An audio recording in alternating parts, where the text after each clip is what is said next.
Hi everybody, how are you all? Today we need to get down to the nitty-gritty. No more beating about the bush, okay?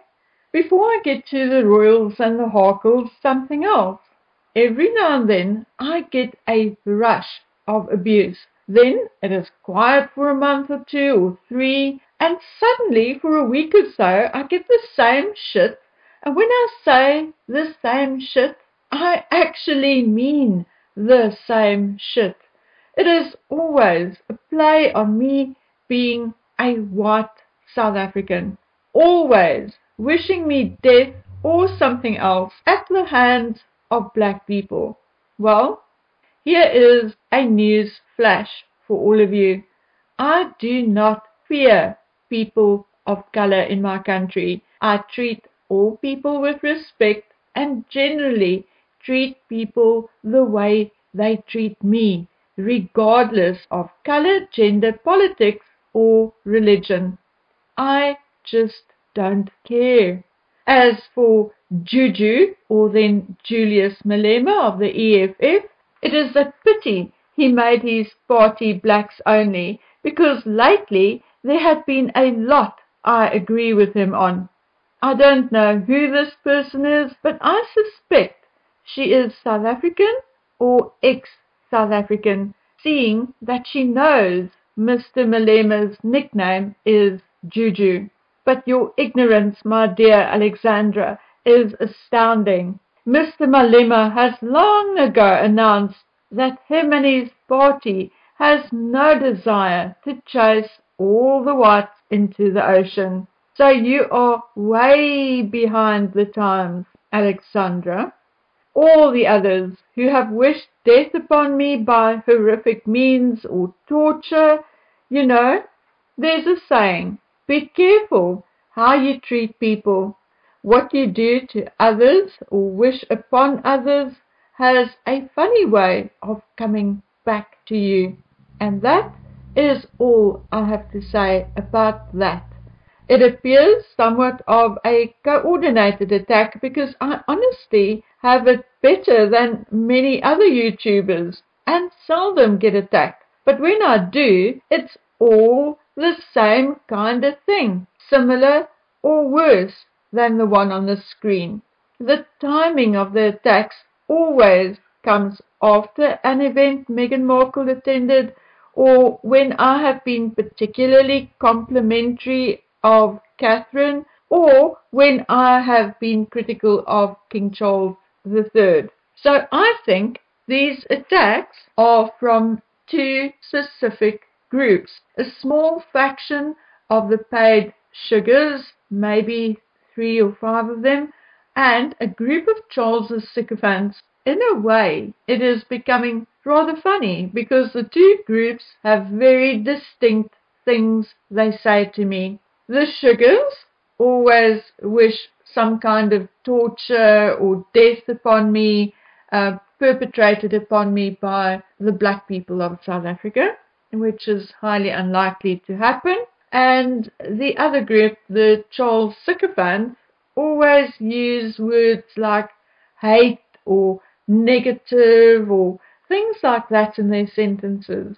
It's really becoming very, very obvious and very funny. And I really want these people to know they are wasting their time. I honestly don't care. I begin to read your DMs and email and go, oh, one of those again. Boom, delete. Anyway, let's get back to the Harkle paparazzi debacle.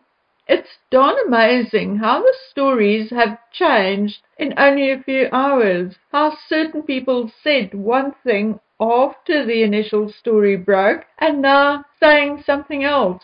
Even the Harkles themselves have backtracked somewhat and said things like, oh, they never said it was a high-speed chase and nonsense like that. The point is, we all know that the basic facts are that they were at an event. Photographers were expected to be there as they entered and exited. The fact is having flashing cameras going off is something which happens to Angelina Jolie, Jennifer Aniston, Tom Cruise, William and Catherine, and it even happens to King Charles and other members of the royal family on outings. The thing is, I've watched others and how they operate. As they leave an event, the flashes go off and you can hear the cameras clicking and whirring, and most celebrities grin and bear it. Literally grin and bear it. They smile, they stop, they pose, they turn left, they turn right. Even the royals stop and chat, shake hands, have a word on the right, have a word on the left. And why is that? It gives all these photographers, many of whom are freelancers, the opportunity to get a photograph. Then they make their way slowly to their vehicles, and before they get in, they turn around and give one last wave. Another photo opportunity. And then very seldom do we see these paparazzi taking off after them, because simply put, it was not necessary. However, then you get the Michael Jacksons, the Dianas, and the Harry and Meghans, who will one day hang their child over a balcony so the paparazzi can take a photograph, or pose in a bikini, or wave and say hi to the paparazzi one day, and then the next day they walk out of a venue where paparazzi are actually expected after an event with their head down, being rushed out by men in suits with their claws all over them, bundled into a vehicle and rushed off like a criminal who is being transported from a court back to jail. I mean, if you don't want your photograph taken, then stay at home or pull a darn bag over your head. Simple. I'm not even going to argue this point anymore, because even if photographers followed them, so what? What were they planning on doing inside that vehicle? Get naked or snort coke, or what were they going to do that no one was allowed to see? Anyway, I've discussed it with someone, and here is advice from someone who actually did VIP protection. Continue to drive in a safe manner, and if you really feel threatened, call the police, give them your location and your direction of travel and a description of the vehicle following you. In the meanwhile, unless they start shooting at you, and I mean shooting with guns and not cameras, you continue to drive safely and within the speed limit. In any event, most freelance photographers will tell you that once they got their quota of photographs, and one day I will explain to you how that works, they are no longer interested. So, had Meghan and Harry acted like real celebrities or real royals as they made their way to their vehicle and paused a few times, etc., etc., the paparazzi likely would not even have followed them. Madam Meghan will of course say, "Oh, but she did that already inside," because we saw photographs of her posing with Gloria and her mom and blah blah blah. But those freelancers outside could not afford a $1,500 ticket to get inside. They are just outside hoping for one candid shot, which will make them a few bucks. I actually even went so far as to look it up. Celebrity photographers, and now we are not even talking about the guys who only go out in the evenings or over weekends to earn an extra dollar. No. Guys doing it full time.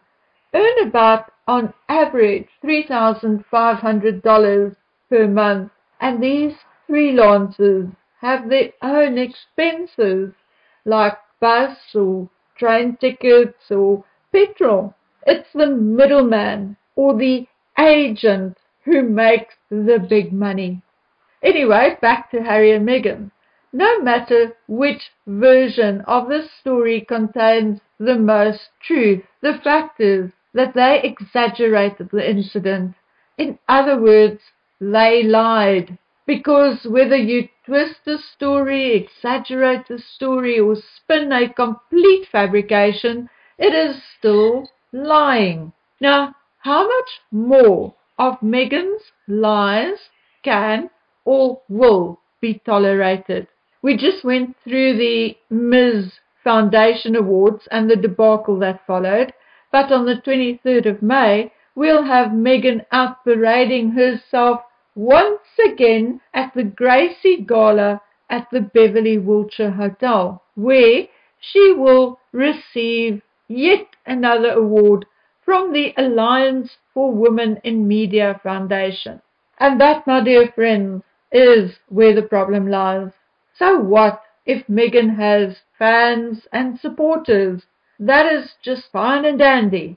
But to bestow all these faux, or shall I just come out and say what I mean, those fake awards on her, is not only inflating her ego to dangerous levels, but it is also so hurtful and demeaning to women who have really, honestly and truly put in the work and effort over many, many years.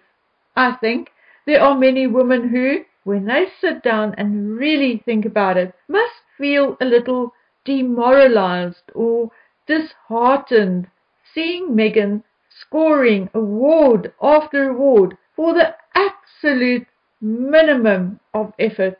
I actually find it terribly sad, to say the least. But not only does Meghan not put the effort in, but she also has not as yet reached any outstanding heights of success either. Everything she has done to date was on someone else's dime, and nothing was of lasting impact. Not once has she thrown her weight in with a cause and stuck to it year in and year out. No, no, no. She jumps on bandwagons, spends 5 minutes and jumps back off. What will it take for people's eyes to be opened? Meghan lied openly on the Oprah interview, lied in her podcast repeatedly, lied in print, and she does not care who she hurts through her lying. She does not care what damage she causes through her lying. And having her receive an award for empowering women or being any kind of force or influence for good is sickening and farcical, while those women whose lives she made a living hell while they worked for her will likely carry that nasty memory forever, while her sister, who's in a wheelchair, was harassed and threatened as a result of Meghan's nasty narrative. Yes, indeed, while those people carry the scars, and her own father begs and cries to meet his blood, his grandchildren, and just to see his own daughter once more. Meghan Markle smiles in a designer dress and draped with jewelry while receiving one award after the other, receiving these awards for nothing but being a fake human being with a propensity to lie without shame or conscience. It is sickening, and even more sickening is the fact that she is still on the royal website. Anyway, guys, that's it from me on this cool Friday afternoon. I hope the sun shines wherever you are. Okay, so please take good care of yourselves until we meet again on the next one. Bye.